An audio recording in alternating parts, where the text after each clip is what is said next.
Are you looking for a podcast where you can hear from real people regarding their real dental drama? If so, then you've come to the right place. Join hosts Bethany Petty and Dr. Rena Kuba as we dive into the solutions we've created and the mistakes we've made while managing dental drama. Let's get started. Okay. Are you okay if we just jump right in? Let's do. Okay. So if y'all haven't listened to last week's, you need to. It's bread and butter stuff that happens in our offices every damn day, and it wears us out. And this is what wants to lead us to retirement or to, whatever. Like, this is where a lot of times too, for me, it's, I guess I have to do every damn thing by myself in this office because the two veterans, like, messed up something so blatantly obvious. I guess it better be me, which, come on, then I stop and go, okay, yeah, you would have missed this too, but it's not your area of expertise. And no, you need to be able to rely on your people. Mistakes will happen. How do we minimize them? What do we do? So this was the classic, they were given an estimate of $172 and now they owe $1,700. And now the parent is emailing going, I think y'all need to write this off. Y'all messed up the insurance. In the last episode, we kind of established that no, we're not gonna, in our office, we're not gonna hide behind the insurance was the issue, therefore I'm gonna write it off. I know a lot of people do that, and maybe in network, I don't know, whatever. That's a whole another messy bag. To me, it's like, yes, I'm not gonna write that off, but I don't know how to reply to this parent. And so we started talking last episode, how are we digging into this, this mess to be able to craft this email, and ultimately what are we doing? If we're not writing off, do I just send an email saying, nope, not our problem, it's an insurance problem, take it up with your insurance? Like, I guess that is one option. Should I have done that? I don't want to do that. So we started diving into it. At the end of last episode, we ended on what really did happen with this estimate and all of that. So now we want to continue and share the other things we learned in this process of digging through this. Yeah. So insurance estimate, treatment estimate was first. Now I think it's important for us to talk about one of the policy changes that we felt like needed to change after looking at this scenario. And that is how we work with secondary insurance. For years, even before, insurance has always been bad, but over the last 5, 6, 7 years, it has taken a sharp decline. And I have always preached, don't work with secondary. It is, I can't tell, I would venture to say 100% of the time, it reflects negatively on the dental practice. Because it's hard to explain, it's hard to know, even if we do a very thorough verification process on how the two insurances coordinate benefits, it is so messy and convoluted, and then we're trying to present an estimate. The softwares don't know how to calibrate with the two insurances involved, so the estimates are almost always wrong. We're usually having to go in and manually correct those estimates, which is PhD level. And so I have always said, do not file secondary insurance. I don't like it, and I don't like the amount of pressure it puts on the team. Instead, let patients know you file primary only, and you are happy to supply them with a claim. You're happy to support them in personally filing that secondary on their own. And as a patient, I know that's annoying. I hate when I have to do that, or when I have to take those steps. But from a consulting standpoint and my job of protecting the practice, it is absolutely the only way to go. And so here we are with this scenario that popped up that was largely driven by secondary. The coordination of benefits didn't play out the way that the estimate said that it was going to play out. And so you and I said, Which we should have caught, and we didn't. Yeah. Either way, I think so. For as long as I've worked with you, I've never heard you say this because it's never really come up. I think, do we have a handful of patients that have a secondary insurance? We must, but Biller has been in this field for over 30 years, and she feels relatively confident that she knows how to manage it more or less, which begs the question, how did that crappy estimate come out of her hands? I still don't have an answer to that, but it's just not ever come up. And so for me, I'm like, I knew secondary insurance is a nightmare from when I was an associate 20 years ago, and I could hear these conversations about secondary insurance. And then I think the first time when I started my own practice and I was the biller, I was the one coming up with estimates, I was having to do all of that. And I was like, what the hell do I do with this secondary? And I'm pretty sure I called said biller because I knew her from the previous office. We didn't work together anymore. She didn't work for me. I was like, what the hell do I do with this? And she's like, these are terrible. So, but then I've never looked at it again because it's not every day that you've got somebody coming in with a secondary insurance. Right. So I think it just hasn't been on my radar until now. And I kind of was just like, why are we even filing to secondary? Like, we just shouldn't. And you're like, yeah, that's what I tell you. I'm like, oh, well, I never knew that because it's not come up. So we're going to instill that in our practice now Yep. and say, so, but it can't just be that. Like, you and I need to come up with now, what is the verbiage for when a patient walks in and they're like, here's my secondary. Oh, no, we don't file the secondary. Like, right? Like, how are you not going to piss that patient off?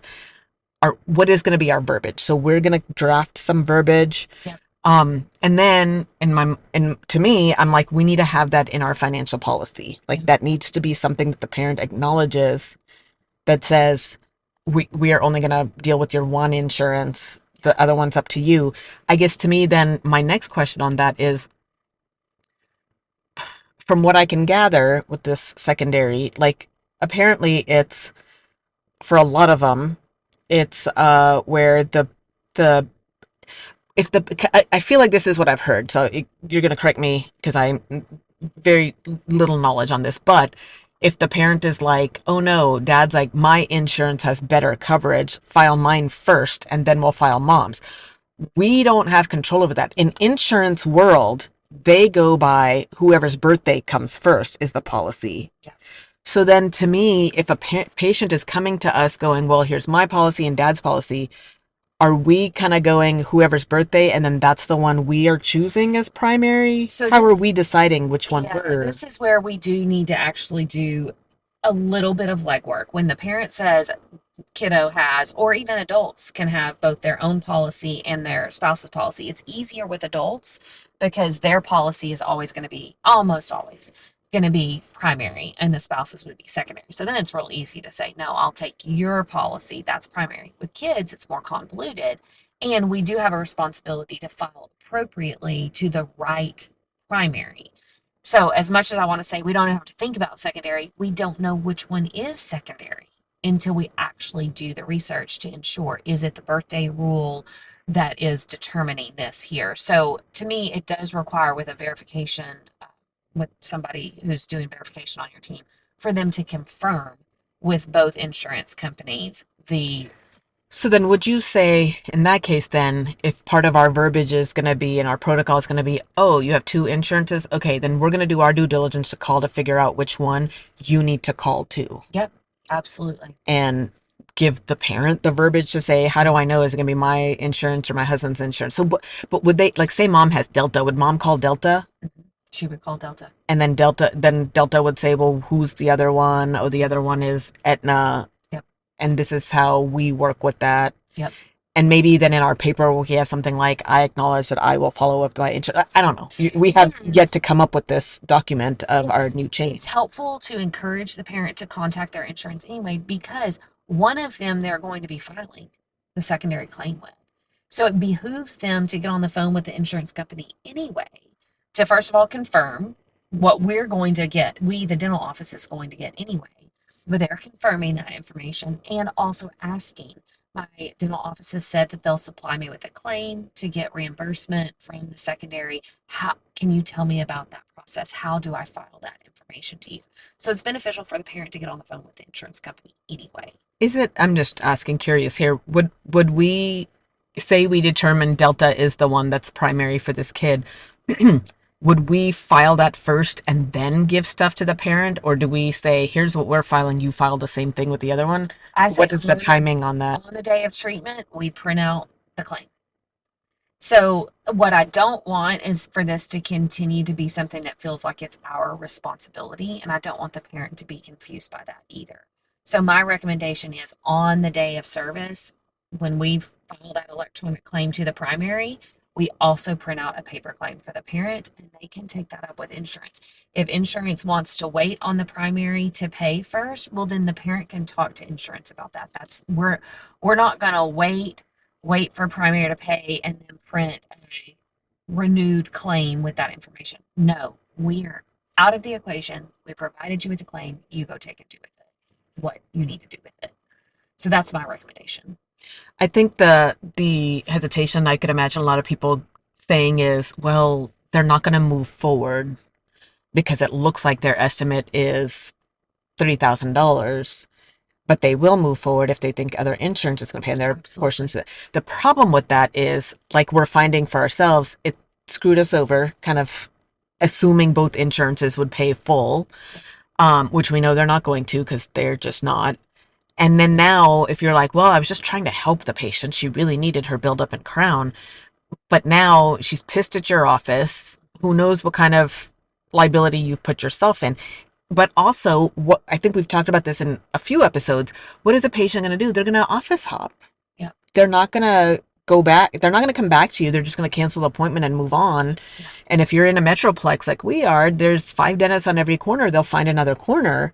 This is where actually we see a lot of board complaints come through, because you better hope your crown or bridge or whatever is 1,000% perfect, because the corner dentist down the street might go, oh, well, that's an ugly margin, or oh, that shade isn't nice. Oh, you just got that last month? That's all it takes. And then that patient's going, wait, what? The crown's not good? Well, you know what? They didn't get my estimate right either. Now I owe them money, and the crown they did was bad. So it opens up a whole nother can of worms. Yep. So to me, it's like trying to, the best thing you can do is try to prepare the patient for not a false scenario of this insurance may cover. I think the other thing that to keep in mind, I think most of us, I know I would be like, no, I should owe only $172 because I have 2 insurances. Yeah. So they're going to, between the 2 of them, they're going to cover all of it. I think even as a seasoned owner, my default tends to be, why should I have to pay for anything when I've got 2 insurances? This should be covered. What you said in the last episode, well, both insurances still have max. So if your estimate is $6,000 and your insurance max benefits is $1,500, the patient's still going to owe a substantial chunk. And so even though we may know that, the patient may still not realize that they have 2 maximums and may still go, oh, I'm going to owe nothing because I have 2 insurances. I am covered. And that is not the case. So anything we can do to break that bubble ahead of time. And I think this is a really smart thing to say, And the parent's like, what are you talking about? You're not going to help me. It is exceedingly complicated. And so we're happy to do it for one, but let the parent have some skin in the game. Yes. And that way, at least that to them is already their red flag to go, oh, it may not all be covered. Yeah. If they're not willing to file this and take care of this, this must be something's up where it may not be. Yeah. So if nothing else, that's what that does for you. And I always tell offices when I'm talking about this policy, we want to make it clear to the patient, to the parent, whoever we're speaking with, that there is a better chance that that secondary insurance is going to reimburse their client, the patient, than some anonymous dental office. So they actually have a better chance of getting a better result out of their insurance company than we do. They have no loyalty. The insurance company has no loyalty to us. And so I think also alerting the parent, no, absolutely, we want to support you. We want to support you. We will print the claim for you. You don't have to think about the codes or anything like that. So we want to help you with that information. And we're not just like, go figure out how to file it, and then you're having to call us, get the codes, find a claim form. No, we're going to do that for you. So that then you can pursue your insurance company, and they're going to be much more inclined to pay you directly. So it is a verbiage thing that we've got to make sure our team feels comfortable in explaining. And it's not just, oh, it's too complicated for us to deal with. Our hands are off. It's also, we have found that insurance deals better with you directly than they do with us. So you're going to get a better result, which is absolutely true. So verbiage for your team on not filing secondary, definitely making sure you have the paperwork that shows that we do not file secondary.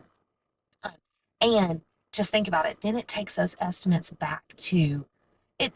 estimates are still complicated even with just one insurance, but they're exponentially less complicated when you only have one as opposed to the two. So your estimates are going to be more accurate if we eliminate that secondary from the equation. So I think that was a really important takeaway for our office. And then I'm okay with, like, as you and I are building these verbiage things and the policy changes, I feel like if they're useful enough, Yeah. we can post them on the hub. Yeah, Like, I'm we'll happy put- to share it. So if you need Yeah. that, We'll put that out on the hub for sure. yeah. So the only thing we've done so far, because this just happened a few days ago, is that we know this is what we need to do, and we're making this policy change. Like, we're not doing secondary insurance. So for those of you who don't do it, hats off to you. Good job. For those of you that don't know, like I didn't know, go find out. It's a good change. Yeah, it's a good change. And again, I think it begs the question, like, you've got an extremely experienced biller that has been able to navigate secondary for a very long time and has navigated it relatively successfully. But even an experienced biller can get tripped up by secondary. Honestly, if I'm to think about it, I think it's home life stuff that probably she wasn't, Honoring. and that can happen. Okay, so back to the question then, what am I doing about this? So I think as we're digging through, you and I both found the breakdown that Delta or whoever it was sent us. And in their breakdown, it says they will coordinate benefits. Yep. It clearly says that. Clearly.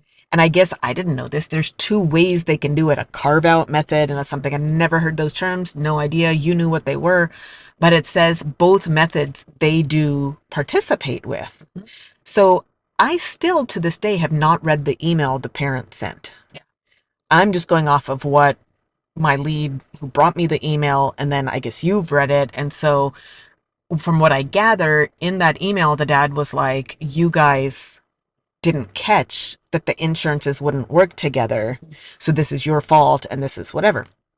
And so I'm like, our documentation says this. Bethany, am I reading this right? I don't know what I'm reading, but Yeah. this is what it looks like. You're like, that's absolutely what it says. So as you dug into it and you requested from my biller, like the EOBs and like whatever, you are like, now when you look at the EOBs, they didn't follow what they said they were going to, but they did, yes, clearly say. So for me, I use that as, okay, here's the crux of it. Yeah. They're telling us that they are going to cover it. Yeah. That's the best I can do. Yeah. So we printed that off. We highlighted that. I'll get to the next part in a minute because I want to wrap up with like how did we end up responding ultimately. But we discovered a few more things in there. So I think as you were digging through, you're like, I think in episode 1 of this last week, you mentioned that you started with going, I read the chart notes, I looked at the ledger, I wanted to look at the information they supplied as far as what the coverage stuff, and then you wanted to look at the EOBs. And so you discovered, talk to us about what you discovered. So when I looked at the EOBs, because I saw the verification and I was like, it should have coordinated better. So why didn't it? And what is interesting when you look at those EOBs, and this is where some of the language gets really tricky because again, this primary secondary is just complicated. So they do coordinate benefits. Verification clearly says that. But they use the carve out method, which means primary pays first. And let's say primary pays, 100 of the $200. Even if secondary, it's built into their clause that they would usually pay the full 200. They're not going to duplicate what the primary has already paid. They're not going to pay the $100 that the primary has paid. They're only going to pay the remaining $100. Makes sense. They're not going to overpay for a procedure. That is non-duplication. That's a non-duplication clause. So when you look at the EOB, it'll say their little code, CE2 for the description of this. And it says due to non-duplication clause. This isn't paid. Well, non-duplication, you're like, okay, then mathematically, it should add up to be the total that was billed.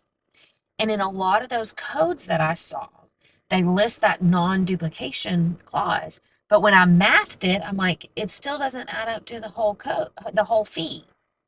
So why? Especially on the zirconias. So for example, Yeah. just to dummy it down more. So say tooth number A, we billed out for $200. Insurance 1 paid 100. Insurance 2 should pay the other 100. So for tooth A, they did that. They paid 100. Now tooth B, insurance 1 paid 0, which means secondary should pay 200. And they said, no, it's a duplication. So we're also paying 0. But that's not Correct. coordinating the benefits. B wasn't covered by insurance 1, which means you should pick up Correct. the 200. So they have listed a lot of these rationale as what's a duplication. And it's like, but yeah, in A, you followed that clause, but not in B. Primary ran out of funds and didn't pay for anything for B. You guys were supposed to pick up the rest of that. And you're going, nope, it's a duplication. What duplication is there? There isn't a duplication because there's, right. And keep in mind, we have to keep the insurance game at the forefront of our mind here. This is a game for them. How can I get away with paying the absolute least amount possible? And when you've got primary and secondary, they have a lot of shields they can hide behind because it's fuzzy, it's weird, it's gray. What do you call non-duplication? What does the primary call non-duplication? Who does me looking at this going, well, that doesn't seem like non-duplication to me. So it's very subjective. And so you've got an insurance company that's hiding behind some of these quote unquote non-duplication clauses, which makes it sound like non-coordination of benefits. Not non-duplication and coordination of benefits sounds very, very similar. And so I'm looking at the claim going, whoa, whoa, whoa, whoa, whoa. Secondary did not hold up their end of the deal. They clearly say that they coordinate benefits. They clearly say they follow the carve-out method.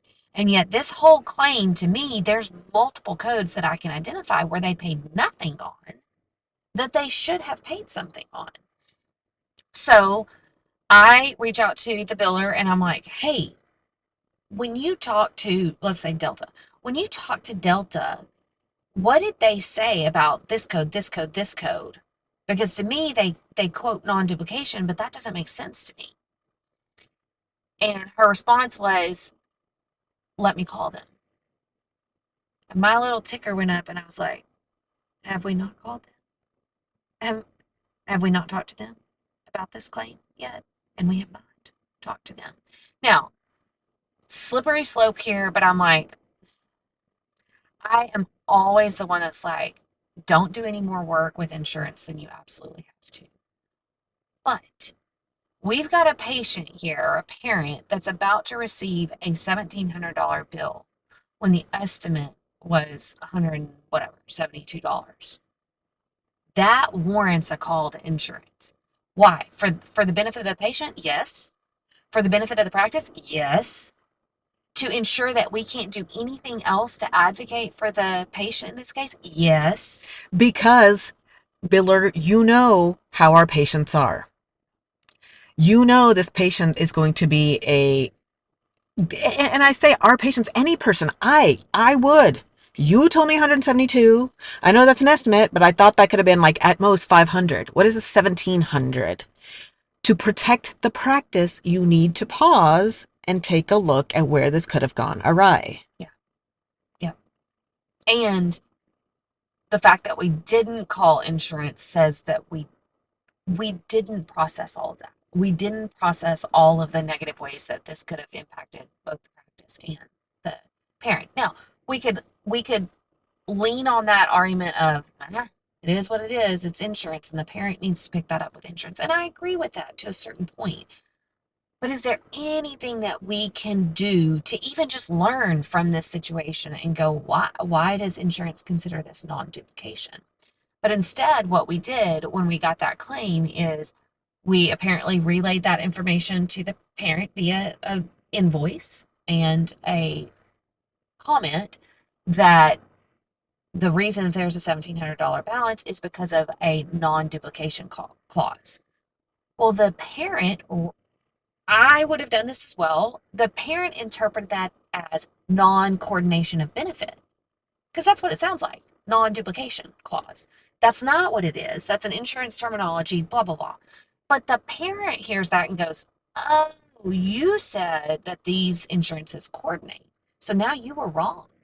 They actually don't coordinate because of non-duplication of benefits. Well, now it looks like we made a mistake saying that secondary isn't going to pay because they don't coordinate benefits. So now dad's like, the mistake was yours. Even that simple explanation that we tried to offer, first of all, we didn't do our due diligence. We should have found out more information before we relayed that information to the parent. But second of all, because we used weird terminology that the dad doesn't understand, who would understand that? And because we didn't get a further explanation from insurance, we can't offer anything more than that little code E15 that says this is a non-duplication of benefit code.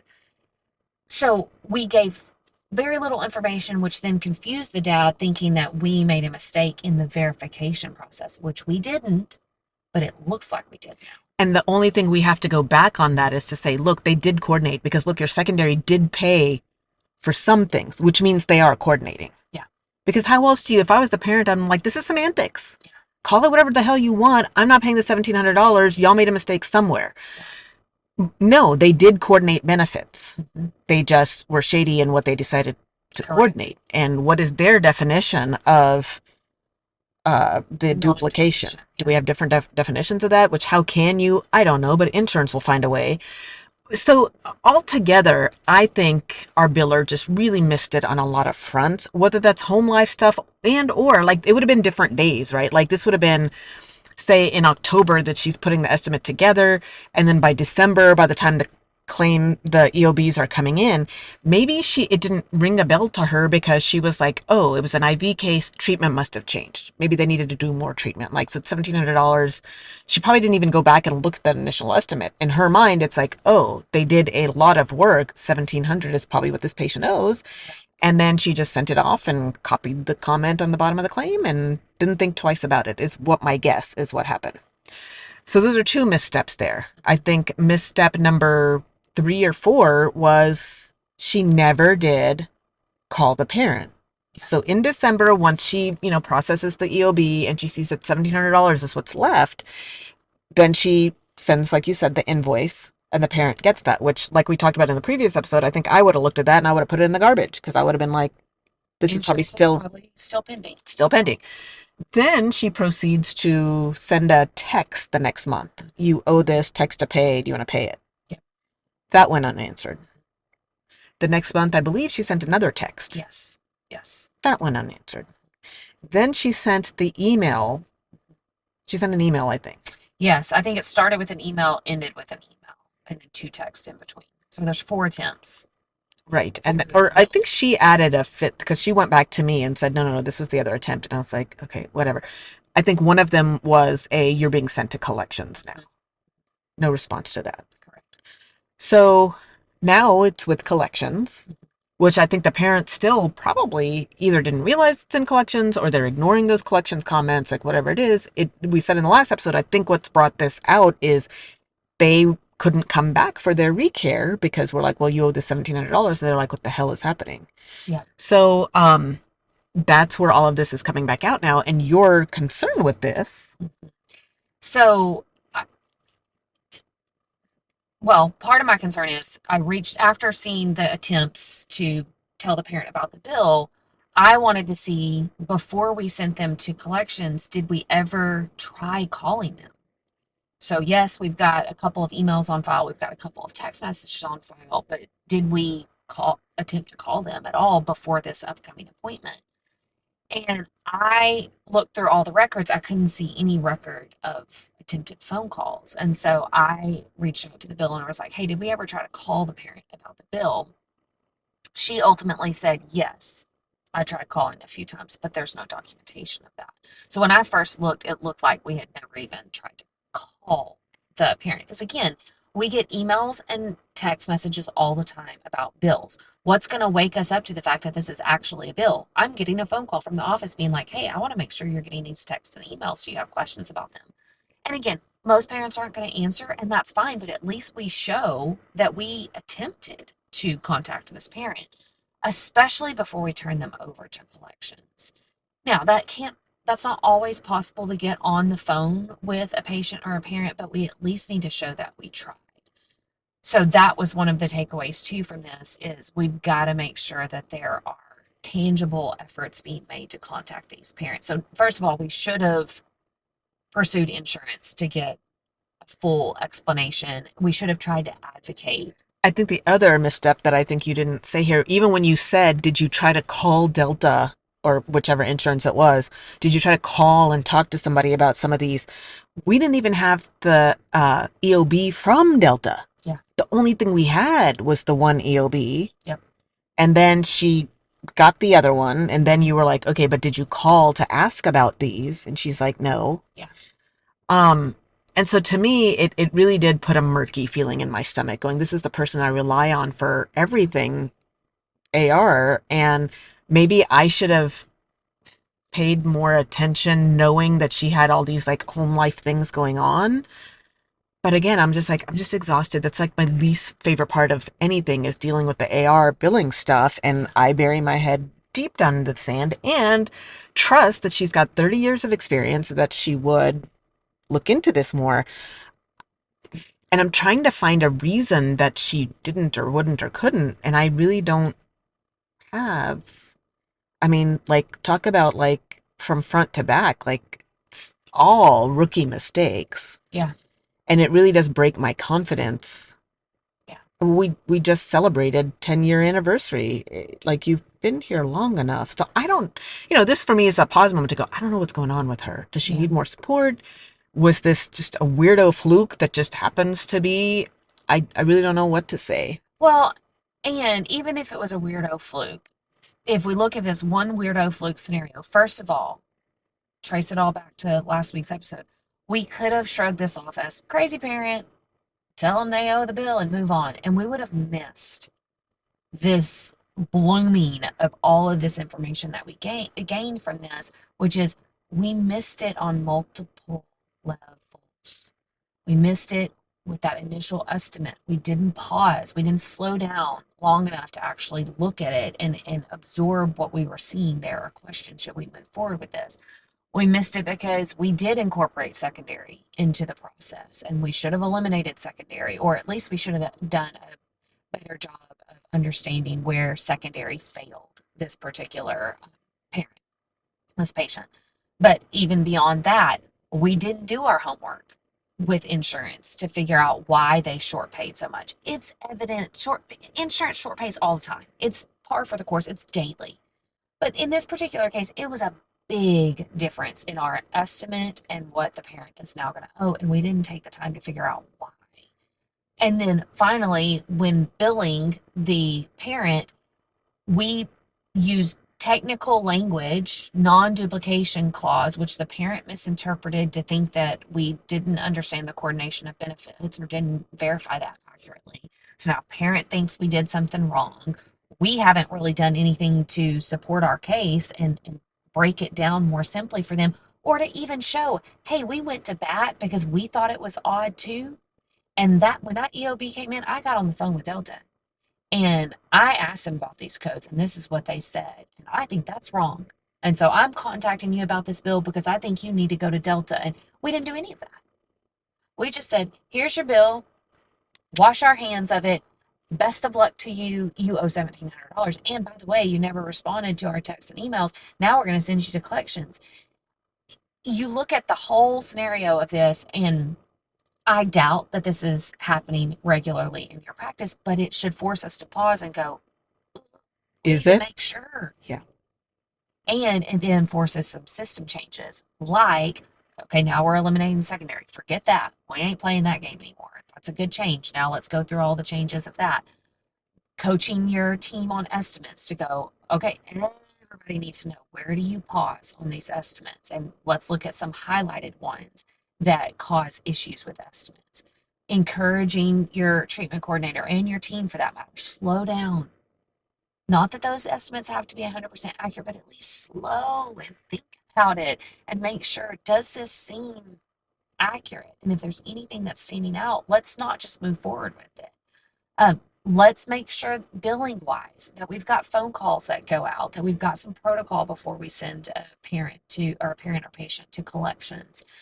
when do we advocate with insurance for a patient? And when do we say, okay, no, this is not one that we need to advocate for? So it just opened up this whole can of worms that I think is a good can of worms for us to pause and consider from time to time. So I can imagine an audience member now is going, but it's not my problem. Especially if you're, I think a majority are more like me going, I don't want to. I'm trying to learn how to improve my bridge. I'm trying to learn how to incorporate AI. Are you kidding me? I got to deal with this now too. Like, where do I draw the line?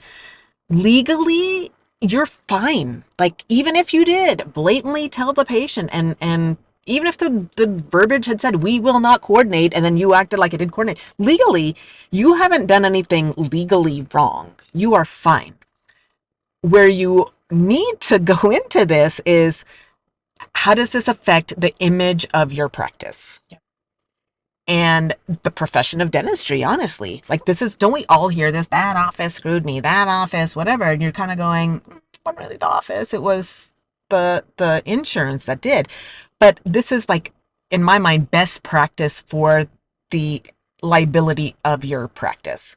Because a patient thinks they were done wrong, and they're going to blame you.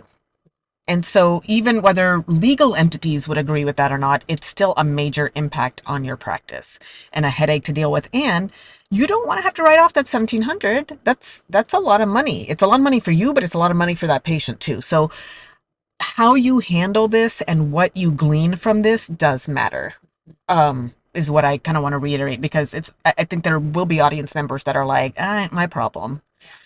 It is your problem, because it's going to reflect poorly on your practice. Yeah. And I think most of us are going, man, I've had to have like the turnover of trying to find a good front desk. I don't know if they're getting it right or not. I don't want to deal with that.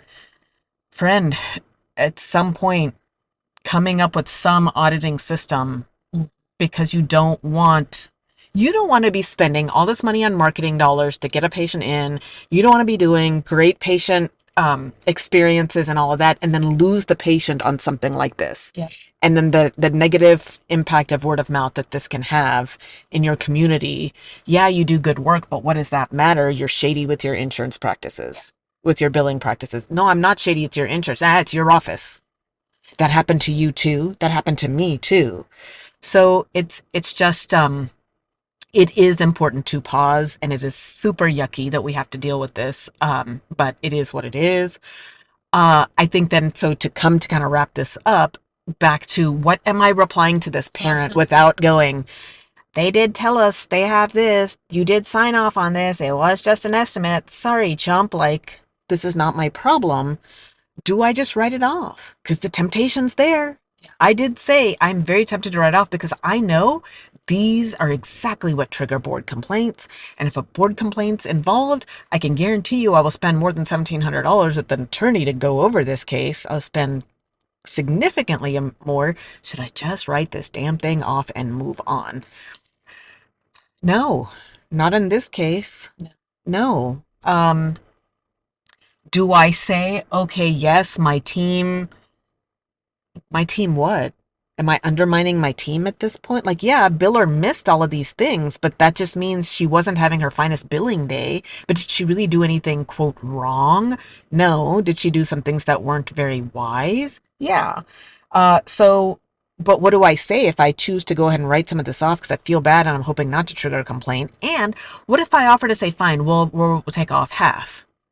But the parent's still going to be like, but what about the other half? Why would you just take off half? Like, that's not going to solve it in this case. I don't know how that would play out. What would the verbiage be? What would the rationale be? I have no idea. Do I just, again, say, sorry, you owe this? I don't know. I don't know what to say. So by the time you were there, and we'd already kind of deduced all this and kind of had just, been slapped in the face with all these things that aren't happening, that should have been happening. So trying to resolve all of that. But I was like, Bethany, again, I don't know when this email came in. I don't want to just continue to ignore it. I don't know if this email sat there for 2 weeks and they've all been dancing around it, trying to dodge me because they know missteps were made. I want to respond to this today. What are we replying? And so you had said, oh, well, I'll tell the biller to say all of this. Well, I know our biller is very black and white. And I was like, I don't want biller writing this because it's going to be clouded from her perspective. And I think she at this point realizes she's, again, not done anything wrong, but she's just done some things that weren't really protecting the practice. And so what is she going to say? Because she already said the non-duplication and that. I just think these are terms that are norm in her world that the rest of us have no clue. So she doesn't even know what she could be saying that could set off another train of thought that we don't need to get into. So I was like, no, no, no, you and I are drafting this email. So can you talk us through how you... Yeah, so what I wanted to do in the email is I wanted to make sure that we still seem supportive of the parent because at the end of the day, I still believe that their secondary failed them.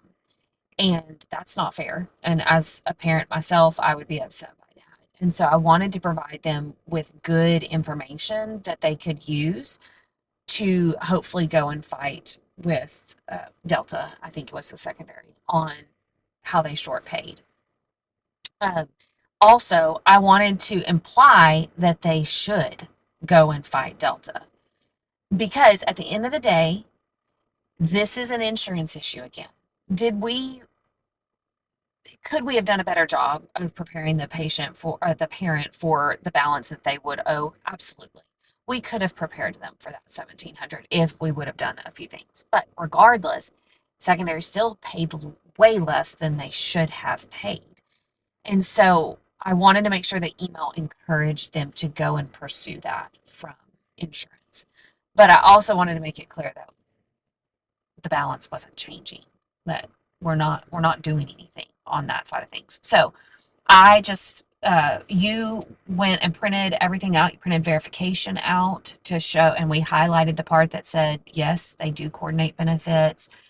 You also printed out the initials on the initials, that yes. I am responsible for what insurance to, and I didn't want to highlight that because I didn't want that to be like, sorry, you said you knew this, because it's not super helpful at Yeah. that point. But I didn't want to not put it in there. Yeah. It's like, you knew this policy. Yeah. So ultimately, you're asking me to write it off when I'm telling you and you acknowledge because you signed it that it says I'm responsible for whatever insurance doesn't pay. Yeah. So it's not that I didn't do the right work. I didn't do anything. Like, I've upheld my end of the bargain. I kind of gave you a crappy estimate, but that's not illegal. That's not whatever. But you acknowledged that this is what. So we put that at the back of the stack of things we were emailing them. And then you kind of had it as, here's, your insurance did tell us they're going to coordinate benefits. See attachment 1, we've highlighted that for you. Here's where, and you were, I wouldn't have known how to do this. You were phenomenal and pivotal in saying, this is what your primary paid. This is where they failed you, like these 2 codes where they didn't pay anything, or they paid like 70 on one and the other one's the exact same thing, but they paid 50 on that. Why wouldn't they pay 70 on both? The whole thing didn't make any sense. And that's what you were trying to highlight. Like, this is just arbitrary what they decided to pay. Mm-hmm. So they didn't pay any of these. I would pursue this with insurance 1. Paragraph 2 was, this is where, again, this said your benefits are coordinated. They didn't pay anything on this. They short paid on this. You should absolutely pursue this other one. And then, so then the third onion layer was, the parent wants us to write it off. And even if I had decided I wanted to do that, which thankfully through this process we determined I wasn't going to do that, and there was no good way to do that. How was I going to? Was I just going to send the message like, yeah, you're right, we did a wrong estimate, and then they can go and post somewhere else and be like, oh yeah, all you have to do is be a squeaky wheel. Yeah. Like what am I?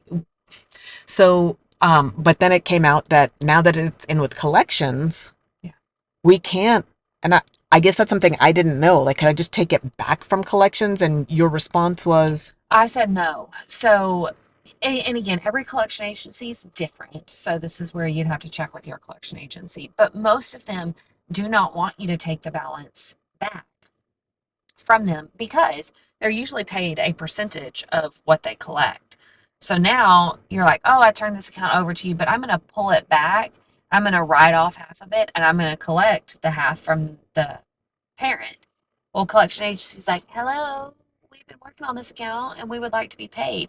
So they don't like for you to pull those accounts back onto your plate. So, but regardless of that, so that's collection agency protocol. You'll have to check with your collection agency. But regardless of that, we've already gone through the process and the paperwork and all of that of turning it over to collection. Don't back down from that. Just it's in the hands of collection agency now, so it's kind of out of our hands in a lot of ways. So this is now something you'll have to take up with the collection agency. But I didn't want it to look like we weren't doing anything. And so what I put in that email was we will communicate to the collection agency that we approve any kind of payout plan that they can come up with you. Almost like we're giving the collection agency approval or sanction to stretch this out a little bit to make it affordable. Again, And the verbiage I love that you put in there was to give you time to pursue this with the insurance. So again, your messaging of you need to pursue this. Yeah. I wouldn't settle for paying this money. Your insurance screwed you. You need to fight your insurance. These are the codes you should fight them on. These are the non-duplication things that they said that don't make any sense. You should fight them on that. The only thing I can do is that I can tell collection agency to back off for 4 months, give them time to fight with that making it seem like you should fight. Yeah. Use that time, use that grace from the collection agency to fight this claim or this balance. And honestly, I don't know if that email's going, I don't know how that email's going to resonate, but to me, I'm always like, let's shoot our best shot and thoroughly think through the core message of what we were trying to tell that parent. And the core message is, we can't do anything about this balance, but you should most definitely. But you can. Yeah. We can't do anything. You can. Yeah. And I think the response, do you want to say the response? I think he just, the next day I reached out to Biller at the end of the day and I was like, did we hear from Dad or is he ignoring this email too? You know what I mean? Like if we'd had that going into it before last episode where you pointed out like the reason why people, they weren't trying to make out like bandits on us. They probably just thought that this wasn't a real bill. But when they had never replied to our previous attempts, like, is he ignoring this one too? And no, he didn't. I guess he replied back and said, can you send me the original bill you sent me? Mm-hmm. Which makes me go, did he just delete it? Again, did he just disregard it? Or had we sent it to the mom? Are they divorced? Are they together? Even if they're together, kind of like you said in the previous episode, maybe is one parent getting stuff and the other one isn't? Like, where did this go off the rails? And I think, again, why am I even bothering? I just said it a minute ago, because it does impact the impression and the taste that this patient has in their mouth. We tap dance on our heads to try to make this a great experience. This is always the number one way to ruin it, is finances and something not being covered. So could we have done our due diligence to not lose a patient, not have negative words being said about our practice? At the end of the day, though, I feel like we have done everything we can. Is this parent still going to pursue anything further against us? It's possible. But to me, this is where my journey ends, because in Texas, it ain't going to be me. It will be if they do go to the board, it will be my time to have my team put the chart together to send it into the state board. But I'm done after that. This is going to be on associate then, which is going to really suck for him. So for me, I'm like, I have done my due diligence to protect you and to protect my practice. Try to help the patient. Yeah. But I can go to bed now going, I've done everything that I can do. And have made changes out of it. So to even take this scenario where we've learned from it, we're choosing to not bury our heads in the sand. We're choosing to fully look into this painful scenario and go, what can we learn and how can we improve from this? Which to me is a way of protecting the practice going forward. And to me, that was worth the hours that you put into it, that I put into it, to just fully absorb ourselves in the uncomfortable situation of this. We've learned a lot and we're implementing things from it. And to me, that's the beauty of this scenario, the silver lining that we've got to look for. This is another one of those where I just do wonder, like Wednesday night I went home and I was like, what do people do without a Bethany? What do they do without you? And nobody try to be a client, because I don't want her time taken away. So be a subscriber. That's how you can. Right. Whatever. Come to a crash course, but don't take my Bethany time away. But I'm just, I don't know how people do it without help and support. It's And so complicated. back to what we said at the beginning of last episode, we're here to talk about this because it happens every day in our offices and to try to be a resource. So hopefully you've got resources. Absolutely. Yeah. Listen to these two scenarios and don't turn your head away. Dig in and again, access the resources that we've made available because we do want to support practices. That's why we spent 2 episodes talking about this. It's important.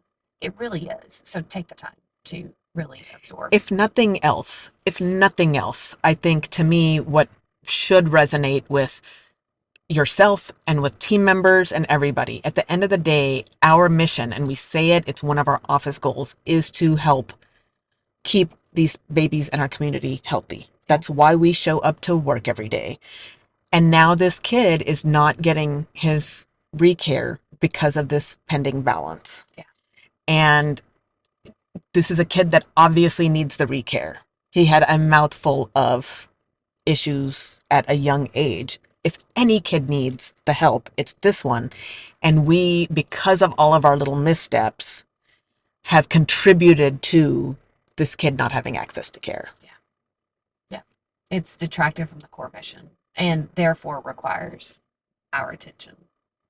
Thanks for joining the conversation today.